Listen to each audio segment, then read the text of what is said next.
네, 할렐루야. 말씀을 함께 봅니다. 역대하 21장 1절. 여호사밧이 그의 종들과 함께 누움에 그의 조상들과 함께 다윗성에 장사되고 그의 아들 여로보암이 대신하여 왕이 되니라. 아멘. 자, 오늘은 역대상하 13번째 시간입니다. 이번 주에는 21장에서 30장까지 함께 읽고 연구하고 또 공부하고 암송하고 그런 한 주간들을 깊이 보내고 있는 우리 성결한 가족들을 예수님의 이름으로 축복합니다. 읽으면 읽을수록 말씀들이 많이 보이죠. 전에와 다르게 더 섬세하게 무엇인가 새로운 감동들이 여러분의 삶 가운데 점점 넓어지지 않을까 그런 마음을 갖습니다.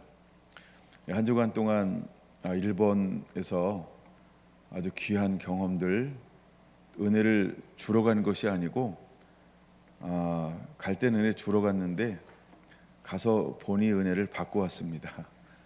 너무나 귀하고 아름다운 시간이었고 많이 배우고 또 느끼고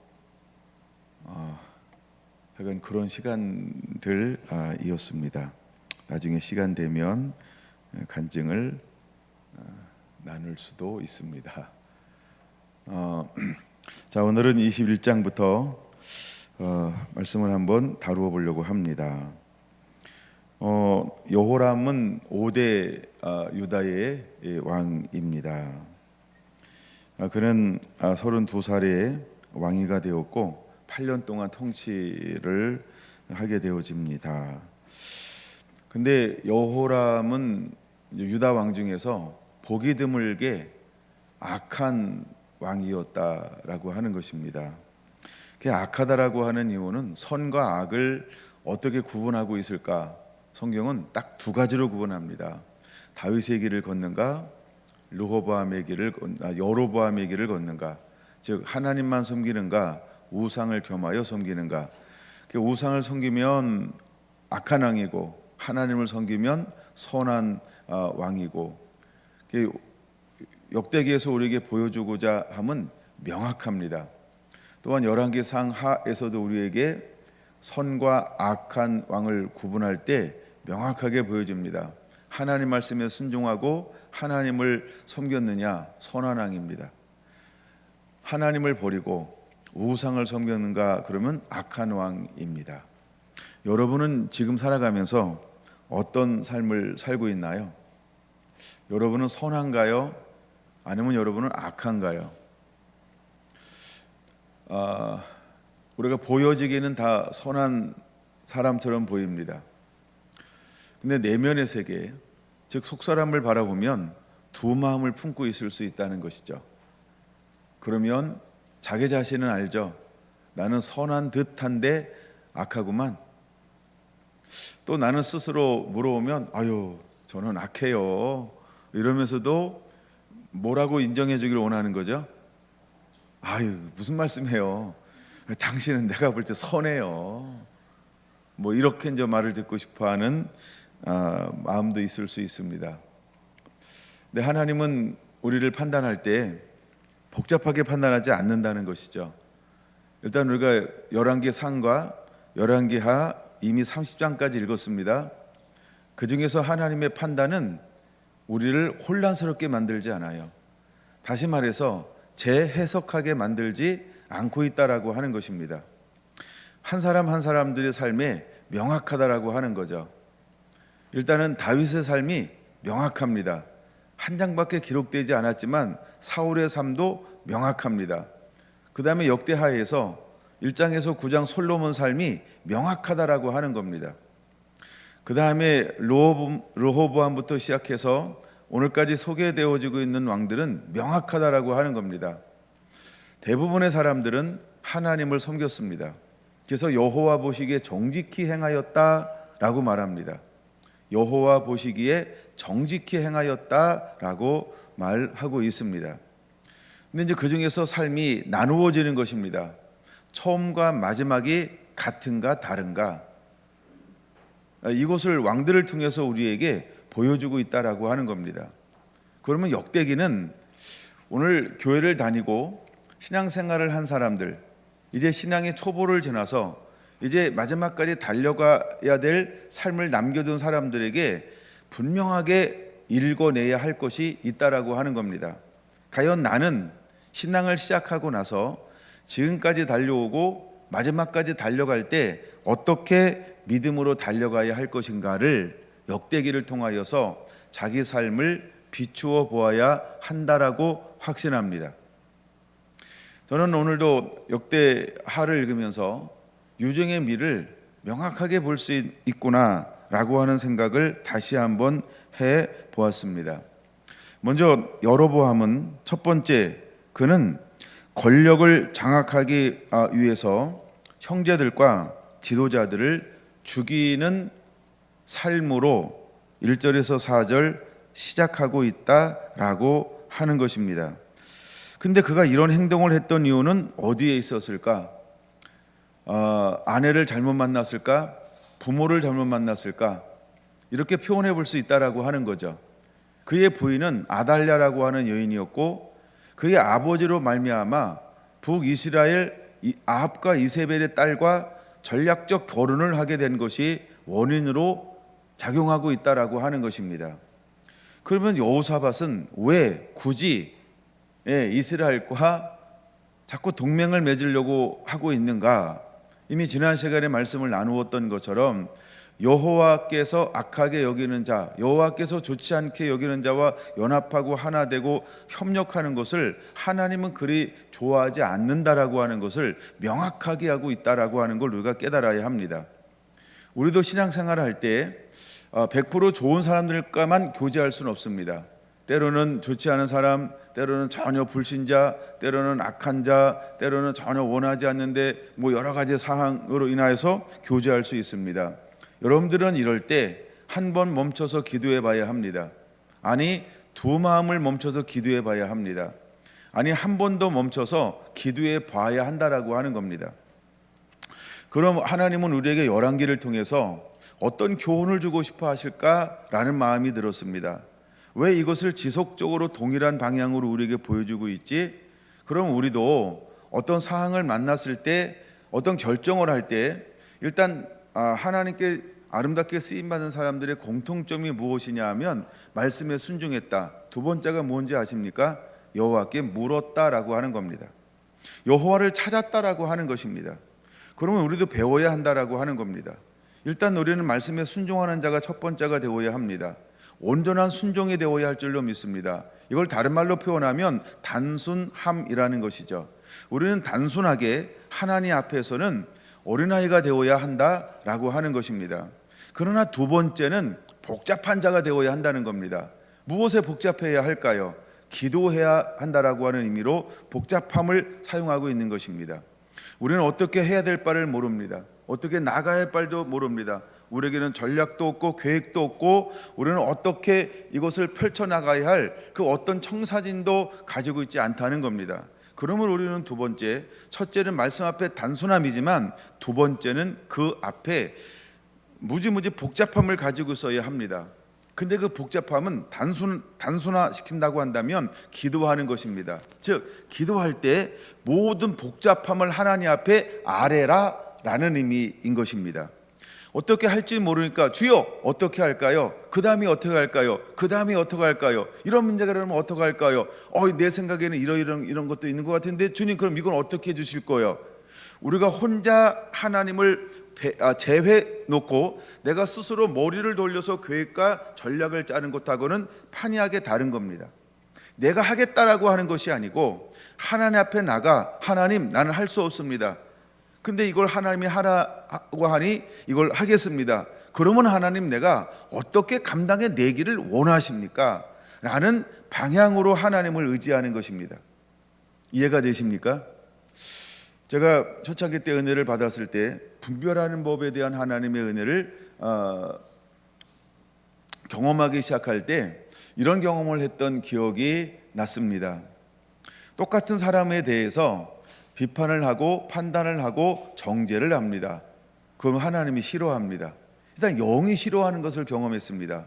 근데 두 번째, 똑같은 거 정죄, 비판, 판단인데 기도를 가지고 하나님 이 사람은 이러이렇습니다. 하나님 이 사람은 이러이렇습니다. 하나님 이 사람은 이러이렇습니다. 주님 그런데 제가 저 사람을 어떻게 하길 원할까요?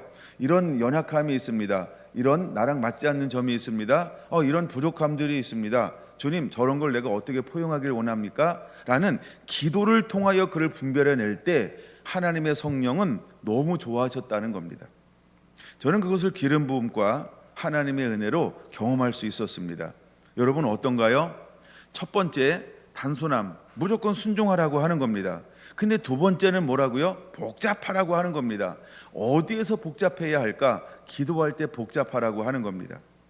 근데 우리는 이것을 거꾸로 하는 경우가 많다라고 하는 거죠. 내가 먼저 다 생각합니다. 내가 무슨 얘기를 들으면 내가 어떻게, 내가 그 사람과 난 싫어요. 이건 너무 좋아요. 그냥 내 머리로 먼저 막 하고 그 다음에 뭐 합니까?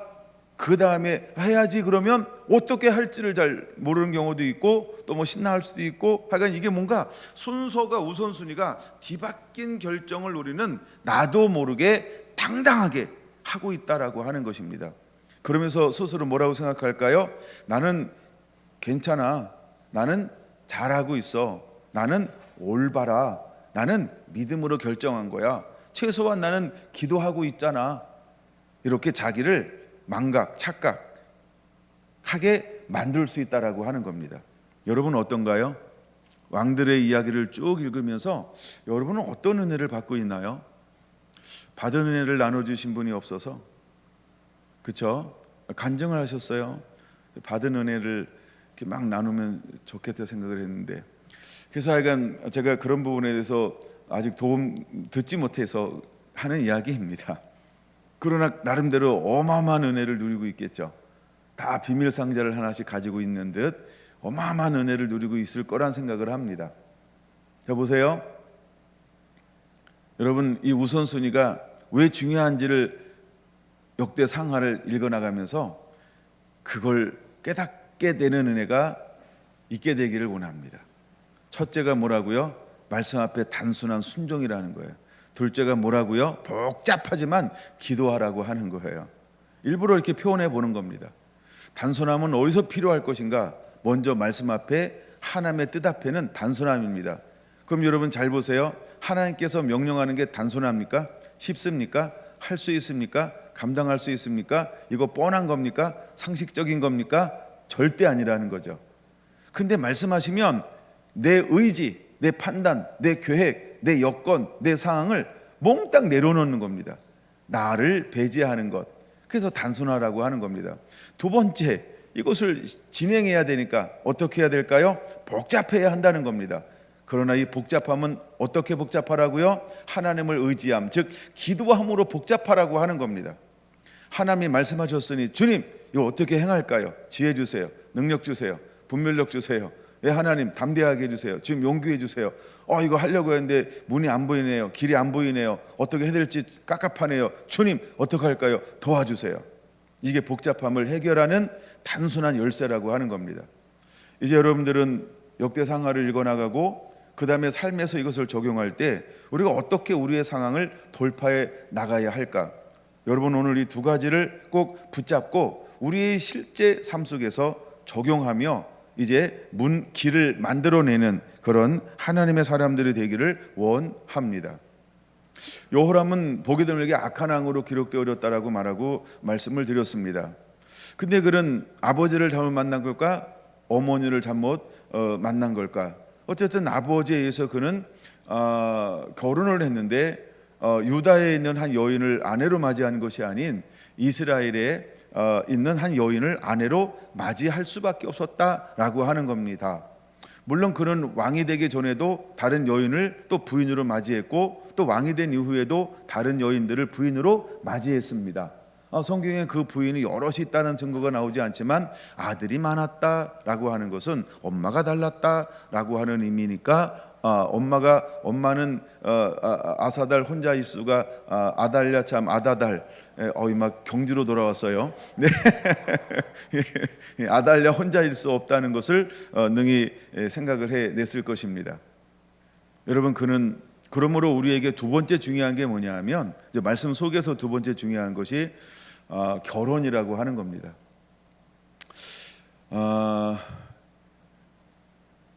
이래는 누구랑 결혼할까? 그냥 맨 앞에 앉았으니까 제일 앉은 사람 중에 제일 어린데 누구랑 결혼할까?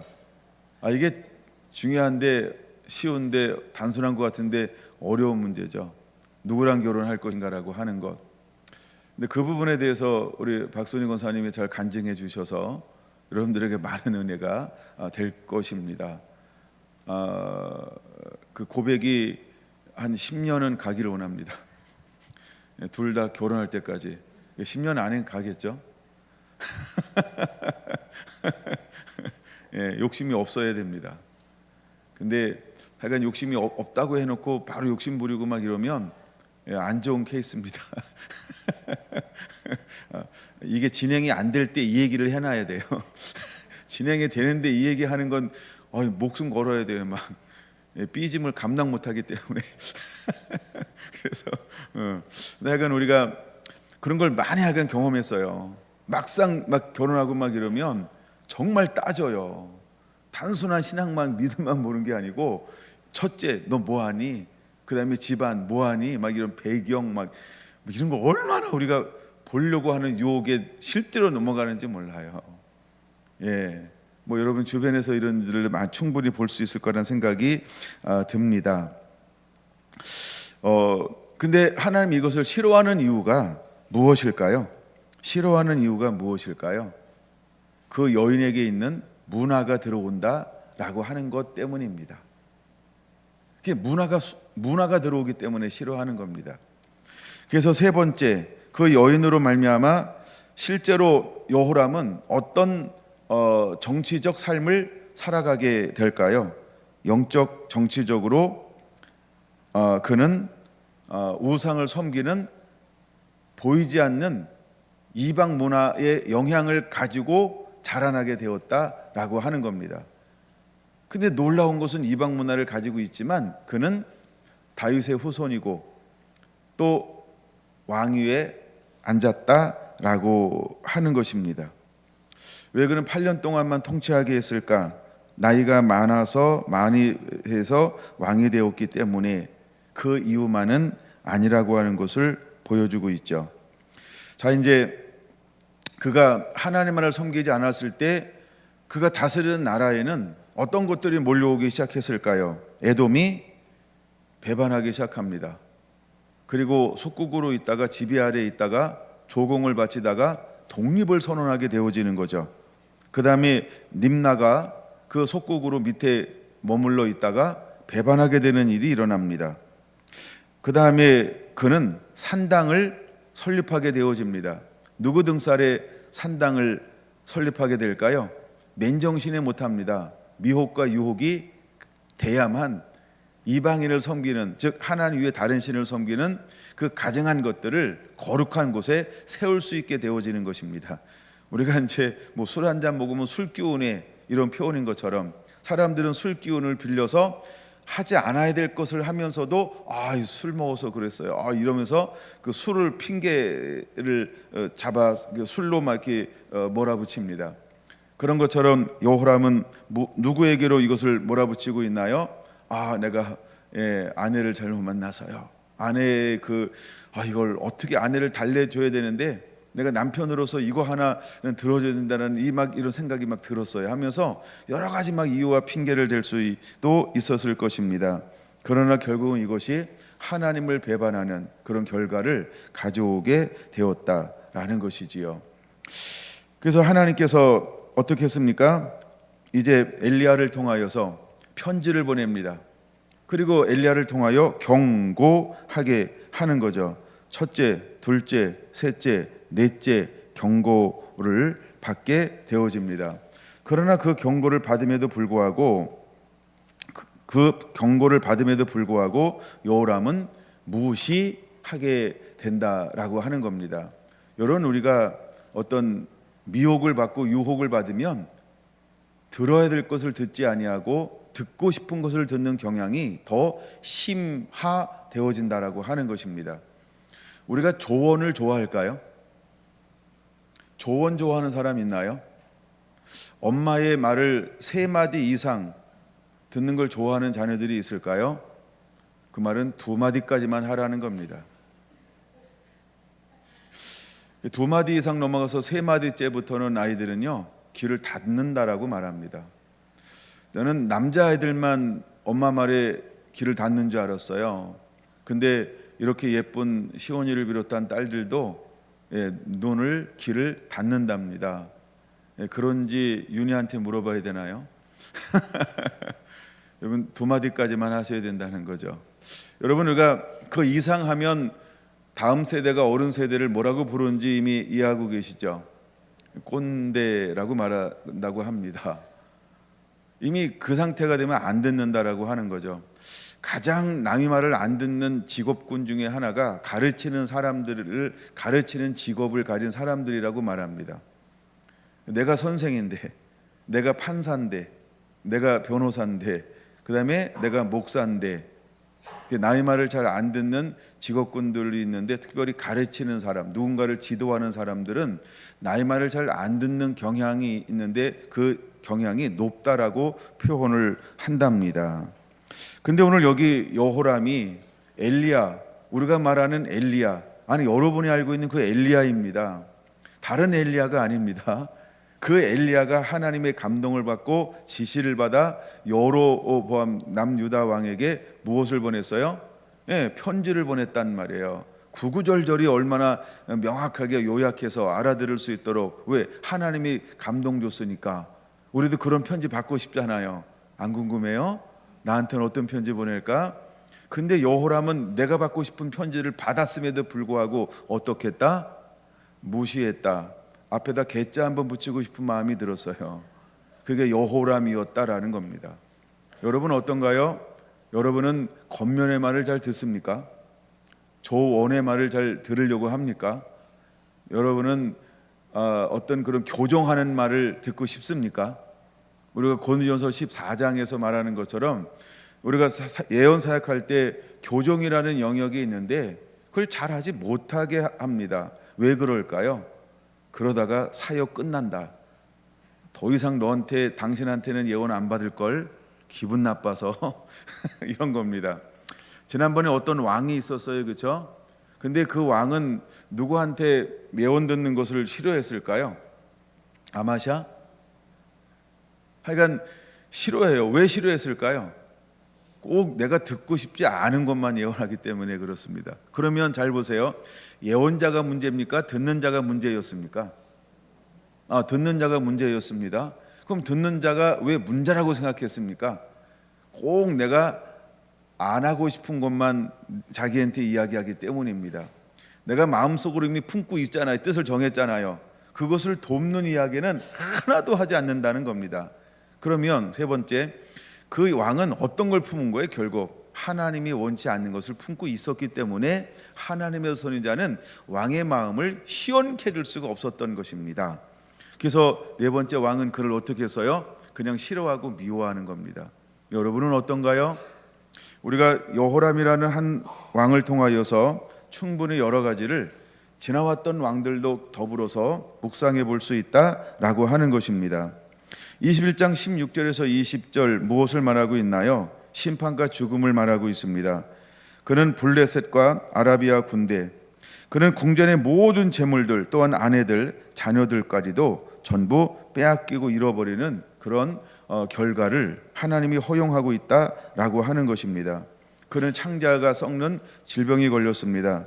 그러다가 2년 후에 죽음을 맞이하게 되어지는 것입니다. 근데 그것에 대해서 어떤 사람들이 없습니까? 그를 아끼는 자, 함께하는 자가 아무도 없었다라고 하는 것입니다. 그는 왕실의 묘실에서 제외가 되었습니다. 그는 불명예스럽게 마지막에 죽어가게 되었다라고 하는 것입니다. 무엇이 이렇게 만들었을까요? 이것을 단순히 자기 아내 탓으로만 돌릴 수 있을까요? 그렇다고 한다면 이것을 우리에게 이렇게 기록하여 전달하지 않습니다. 우리가 남 탓하는 것이 아니라 내가 여호람이라는 위치에 있다 할지라도 아내 탓만 하면 안 될 수 있다라는 것이죠.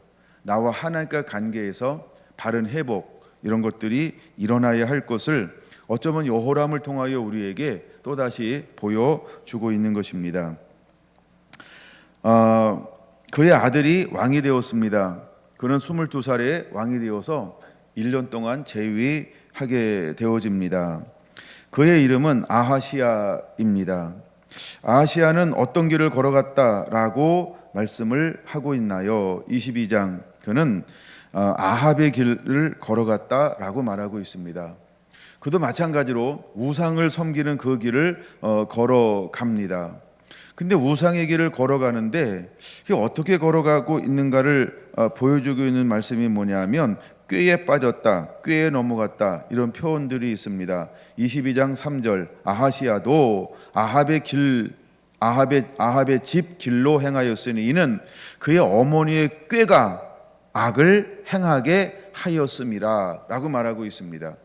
그러니까 죄악이 들어오면 이 사람의 본능이 뭐냐면 꾀는 것입니다. 사탄의 본능이 무엇일까? 꾀는 것입니다. 이 깬다라고 하는 것은 무슨 말이냐 하면 시편 1편을 1편 1절을 말하는 거죠. 악인의 길로 인도합니다. 그는 오만하게 인도합니다. 예, 그래서 그는 계속해서 거짓말로 미혹한다라고 하는 것입니다. 근데 그의 어머니가 깨니까 이제 부부관계도 아니고 엄마와 자녀 관계가 되었습니다.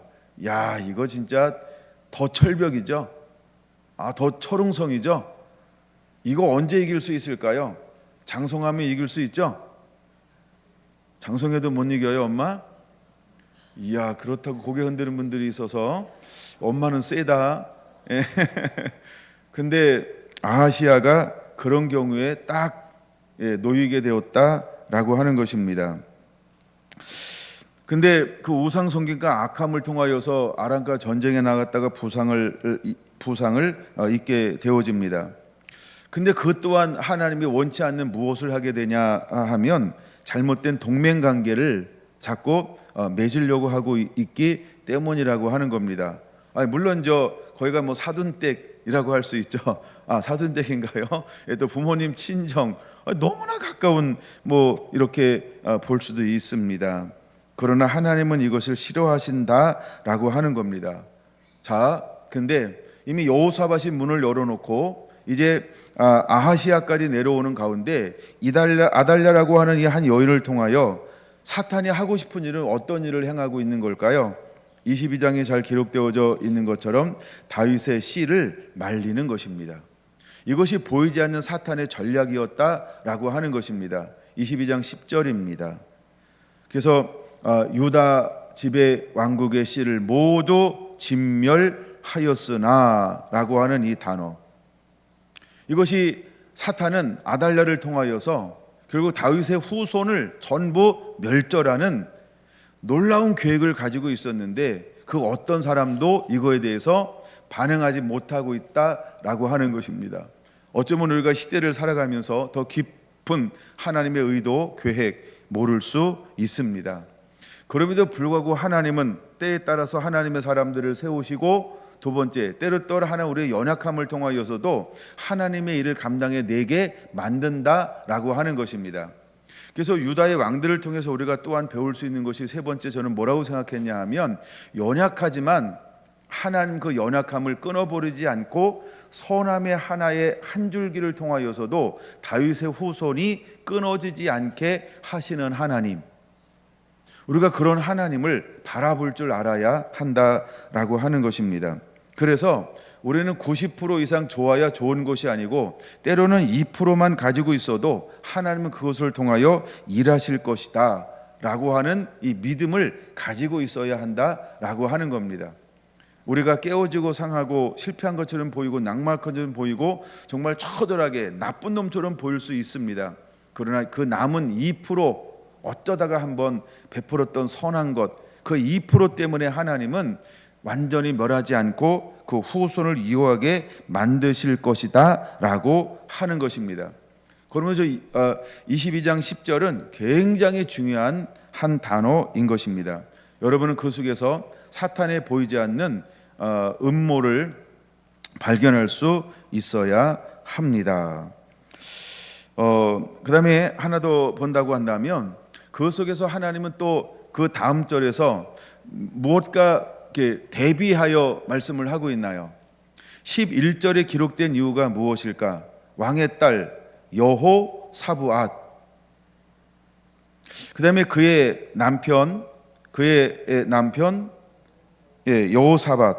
여호야다와 비교가 되어진다라고 하는 것입니다. 하나님은 그 시대에 한 번도 드러내지 않았던 딸을 드러내고 그 다음에 그 딸과 결혼한 제사장을 드러내고 있다라고 하는 겁니다. 가장 어두울 것 같고 소망과 희망이 없을 것 같은 그 속에서도 하나님은 어떻게 하신다? 전 이걸 2%로 보고 싶다라고 하는 겁니다.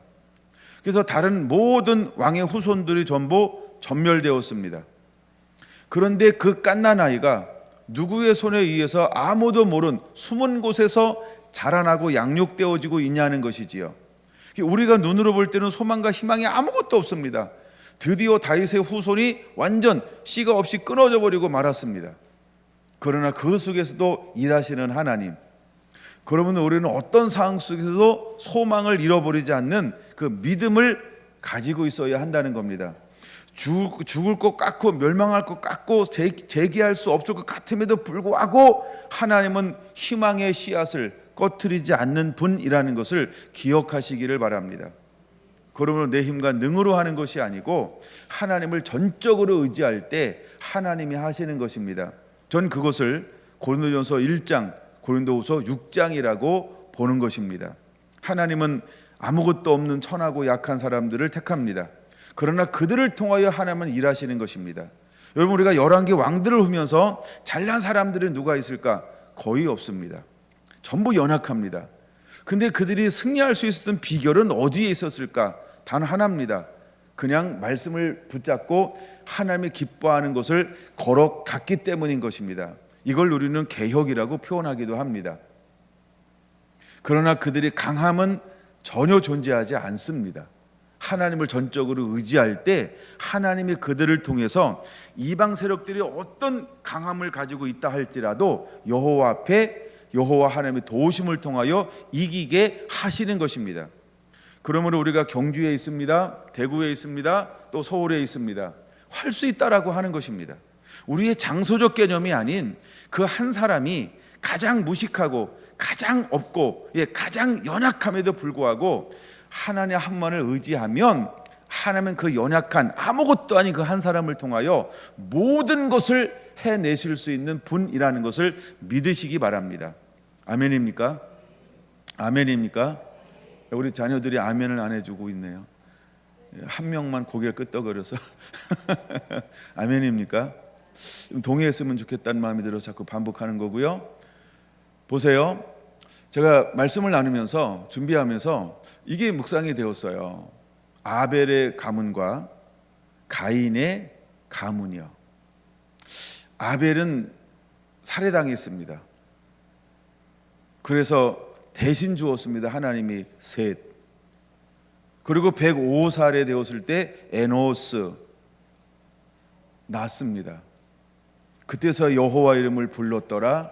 4장 25절 26절 마지막 부분이죠. 그런데 아벨의 가문에 이 땅에서 뭘 만들고 개발하고 창의하고 뭐 이런 거 조상급이 나왔습니까? 이미 우리가 성경을 창세기 5장에서 살펴본 것처럼 조상급은 전부 어디서 나오나요? 가인의 집안에서 조상들이 나옵니다. 근데 아담의 계보에서는 조상 아무도 안 나와요. 그러니까 우리가 세상에서 볼 땐 정말 잘 나가는 사람들은 전부 어디서 나올까요? 강한 사람들은 어디서 나올까요? 농사를 잘 지어요. 음악가들, 그 다음에 뭐 예술가들, 그 다음에 양을 치는 사람들 전부 어디서 나와요? 철을 다루는 사람들 전부 어디서 나와요? 가인에게서 나옵니다. 그들은 강합니다. 그들은 멋집니다. 그들은 아주 유명합니다. 그들은 아주 용맹스럽습니다.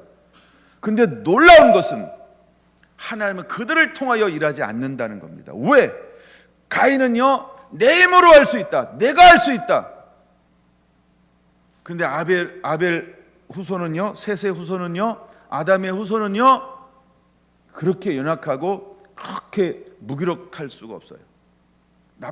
나쁘게 표현하면 완전히 막 바보 같고 쪼다 같고 멍청한 것 같고 무력한 것 같고, 아이 정말 저 인간하고 내가 결혼해서 살 수 있어? 에이씨, 안 하고 말지. 어쩌면 막 이렇게 버림받은 남자들처럼 어떤 것도 소유하고 있지 않은 것처럼 보이는 사람들이었다는 거죠. 근데 가인의 후손들은 어떤 후손이었다고요? 잘 나갑니다. 돈도 잘 벌고요, 집안도 괜찮고요, 성공하고요, 그렇죠? 막 기술도 있고요, 그렇죠? 뭐만 하면 막 남자답고요, 막 너무 멋있어. 막 내가 봐도 내가 봐도 막 반할 것 같아요. 막 여자들이 막 줄을 서고 막 이럴 수 있어. 사람들이 막 그렇게 인기가 많을 수 있습니다. 근데 여기서 하나님은 무엇을 보여주고 싶은 걸까요? 그래서 고린도전서 1장과 고린도서 6장을 함께 더불어서 성경 전체를 바라볼 수 있어야 된다는 겁니다. 이제 오후 시간에는 잠시 이제 그 부분을 좀 더 다른 부분을 하나 다뤄드릴 것인데, 유다의 왕들은 하나같이요, 연약함을 가지고 있다라고 하는 거예요. 그렇게 유약할 수 없는 사람들이라고 하는 것입니다. 왜 유다의 왕들은 그렇게 보일까? 아니 또 왜 그래야만 했을까라고 하는 것입니다. 하나님은요, 어떤 사람을 통하여 일하기를 좋아하시나요? 우리에게 그것을 보여주는 것입니다. 제가 말씀을 준비하다가 묵상을 하게 되어진 것이 에스겔입니다. 여러분, 에스겔에서 72번이나 반복해서 나오는 단어가 어떤 단어라고 말씀을 드렸죠? 뭐 기억 안 하시나요? 내가 여호와인 줄 알게 하리라. 그럼 에스겔은 언제 하나님의 세우신 선지자일까요? 포로로 끌려가서 바벨론에 있는 끌려간 백성들을 향하여 하나님의 마음을 선포하고 있는 것입니다. 그때 하나님께서 그들에게 주고 싶은 게 무엇일까요? 내가 여호와인 것을 알게 하리라. 그러면 포로로 끌려간 이스라엘 백성들이 무엇을 잃어버린 거예요? 두 가지 죄 때문에 그랬잖아요. 말씀 불순종, 우상 숭배. 그럼 그들은 무엇을 버린 거예요? 여호와에 대한 믿음, 여호와에 대한 신뢰, 여호와에 대한 내가 차라리 하나님을 섬기느니 이들을 섬겨야지. 이래서 뭐 했다고요? 우상 섬긴 거잖아요. 그러니까 이들은 아벨을 쫓아가기를 원하고 있는 게 없다는 거예요. 누굴 쫓아가고 싶은 거예요?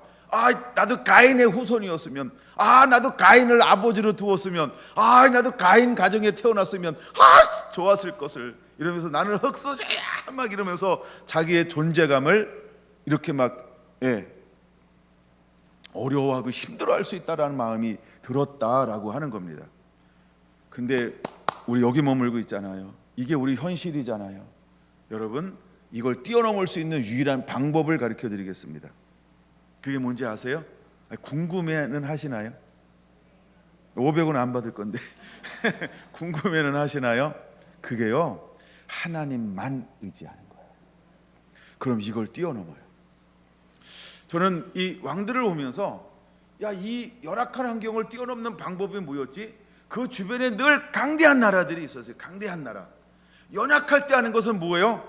막 찾아가서 돈을 바쳐. 이걸, 그쵸? 조공을 바쳐. 그때부터 속국이 되어진 거, 속국이 되어져요. 근데 이걸 안 바쳐도 되는데 그들은 스스로 무서우니까, 두려우니까, 떨리니까, 자기를 보니까, 백성들을 보니까 이거 가지고 안 되겠다라고 하는 정치적 판단과 신앙적 판단을 함으로 그들은 하나님을 놓아야 될 그 자리에 누구를 올려놓고 있는 거예요? 때로는 에돔을 올려놔요. 때로는 막 이제 애굽은 아직 안 나오나요? 애굽도 막 올려놓기 시작해요. 그다음에 이제 나중에는 아수르, 뒤에 이제 아수르가 등장하면서 이제 막 아수르를 막 의지하기 시작해요. 자꾸 하나님을 올려놓아야 될 그 자리에 이래가지고 망하겠다, 이래가지고는 안 되겠다 해가지고 어떤 정치적, 그 다음에 신앙적, 그 다음에 삶의 판단을 하기 시작하는 거예요. 그렇죠? 강대국들을 의지합니다. 강한 것들을 의지합니다. 이거를 일컬어서 우리는 가인을 의지하는 거랑 똑같아요. 두려우니까, 무서우니까, 두렵고 무서워하는 거예요. 그 다음에 이들이 더 잘 나가잖아요. 여기에 모든 현대적, 미래적 희망과 소망을 주는 모든 기술들이 거기서 따라오잖아요. 이걸 누가 무시하고 안 따라갈 수 있겠어요? 근데 하나님은 한결같이 뭘 보여주고 싶은 거예요? 너 나만 의지할 수 있겠니? 너 나를 첫 자리에 놓을 수 있겠니? 야, 너 없잖아. 야, 너 잘못, 너 흙수저잖아. 야, 너 좀 이렇게 여러 가지 뭐 이렇게 무식 이런 단어를 쓰고 싶은 거예요. 야, 너 좀 무식하잖아. 너 없잖아. 없어 보이는 게 진짜로 없잖아. 지식도 없고 일단 박사 아니잖아, 그렇죠? 그다음에 여러분 뭐 1,000억 정도 안 가지고 있잖아, 그렇죠? 그러니까 없잖아. 그런 면에서 없는 걸 다 포함하는 거예요. 그러면 사탄은 우리는 이곳에 늘 욕심에 이끌려 갑니다. 이게 욕심에 자꾸 이끌려 가기 시작하는 거예요. 나중에 아마샤가 그렇게 했던 이유 중에 하나가 뭐냐 하면 욕심에 이끌려 갔기 때문에 잘못된 판단을 내리는 거예요. 근데 하나님은 우리에게 뭘 하길 원하나요? 뭐 하면 이 모든 걸 속에서 하나님이 우리를 인도하겠다, 보호하겠다, 축복해 주겠다 이렇게 약속하고 있나요? 나만 의지하면 이런 단순함이라는 거예요. 여러분들 역대 상하를 읽어나가면서 이 왕들을 보면서 오늘 이 시대를 어떻게 돌파할 수 있는지 그런 비결들을 여러분들 가운데 이렇게 막 주어지는 그런 은혜가 있게 되기를 저는 원합니다. 그러므로 이제부터 우리는 하나님을 전적으로 의지하는 법을 배워야 할 줄로 믿습니다. 할렐루야. 여러분 보세요. 요아스가요, 여호사밧이 사는 날 동안에는 성경은 이렇게 기록하고 있다라고 하는 겁니다. 24장 2절. 왜 여호사밧이 사는 날 동안만 그는 성공적 삶을 살아야 했을까요? 놀라운 것은 그가 죽었을 때 그 백성들의 방백들이 24장 17절 이렇게 말합니다. 여호야다가 죽은 후에 유다 방백들이 와서 왕에게 절하며 왕이 그의 말을 듣고 그의 조상들의 하나님 여호와의 전을 버리고 아세라 묵상과 우상을 섬겼으므로 이렇게 표현하고 있다는 겁니다. 자, 거기에 제가 한 단어를 이제 초점을 맞추는 게 뭐냐면 방백들이 와서라는 단어입니다. 많은 사람들이 우리가 권력과 힘과 뭔가 유지하고 있을 때 두려움의 대상이 뭘까요? 이 두려움을 받쳐주는 사람들이 있어요. 첫째들은 방백은 지도자들을 말합니다. 두 번째는 백성들을 말합니다. 크게 두 그룹으로 나누는데, 근데 애석하게도 여호야다는 하나님을 경외하는 것처럼 보였어요. 근데 여호야다가 죽고 나니까 요아스의 영적 실체가 그대로 드러나는 거예요. 그럼 때때로 우리는 복을 받고 은혜를 받고 평안을 누리는 것은 나 때문이라는 착각 가운데 살면서 누구 때문에 더불어 이 복을 누릴 수 있다는 거죠. 근데 이게 나로 말미암아 복이 임하는구나라고 요아스가 그렇게 생각하며 살았다라고 하는 겁니다. 그리고 실제 여호야다가 이제 죽고 나서 자기 혼자 모든 것을 돌파해야 될, 즉 영적 멘토가 없어요. 어떤 축복의 근원이 더 이상 존재하지 않고 이제 내 힘으로 내가 하나님을 경외함이 드디어 드러나야 할 때가 되었다는 거죠. 근데 누가 그를 찾아와요? 그는 요아스는 늘 누굴 의지하는 신앙이었어요. 그렇죠? 의지하는 신앙은 한계가 있다라고 하는 겁니다. 그러므로 여러분들의 때가 되면 영적 자립, 내가 하나님을 만나야 하고 내게 은혜가 임해야 한다라고 하는 것을 말씀드리고 싶습니다. 그 다음에 우리 주변에는요, 여호야다가 살아있을 때도 여전히 누가 살아있었을까요? 나랑 다른, 즉 여호야다를 시기 질투하고 이런 사람들이 늘 같이 살았다라는 것입니다. 근데 그대로 왜 자기의 정체성을 온전히 드러내지 못했을까요? 여호야다 때문입니다. 그럼 여호야다 때문이라는 말은 어떤 말일까요? 하나님이 보호하사, 하나님이 돌보사라는 단어입니다. 그냥 여호사밧 인간 하나를 보는 것이 아니고 그와 함께 하시는 하나님의 영광, 이것이 누구를 보호하고 있는 거예요? 나를 보호할 수 있다는 거예요. 근데 이 보호막이 없어져 버렸어요. 이제 이 보호막을 누가 쳐야 할까요? 나와 하나님과의 인격적인 만남으로 내가 하나님의 영적 보호막을 쳐야 할 때가 온다는 것입니다. 그때 누가 찾아올까요? 다른 생각을 가지고 있는 방백들을 찾아올 거예요. 그리고 나를 흔들어 놓을 거예요. 어떻게 흔들어 놓았나요? 17절, 18절 어떻게 흔들었을까요? 어떻게 흔들었을까요? 왜 18절 이런 행동을 할까요? 이렇게 흔들었다라고 하는 것입니다. 그럼 방백들은 왜 이를 흔들었을까요? 자신들의 유익을 위해서 흔드는 겁니다. 우상도 섬기고, 그렇죠? 신전도 섬기고 이래야 자기가 방백 각 도시를 다스리니까 거기서 이 커미션을 먹을 수 있는데, 하나님만 섬기니까 더 이상 자기의 어떤 이 검은 돈을 먹을 수 있는 누트가 없는 거예요. 그러니까 세운 방백들 중에 어떤 사람이 여전히 존재할 수 있나요? 그럼 여러분 여호야다가 있을 때 완전한 개혁이 일어났나요? 아닙니다. 그렇죠? 우린 그걸 깨달아야 합니다. 우린 늘 공존하고 있는 것입니다. 그러면 우리는 짧은 인생을 사는 동안 어떤 상황을 만나도 흔들리지 않음이 필요하다라고 하는 것입니다. 할렐루야.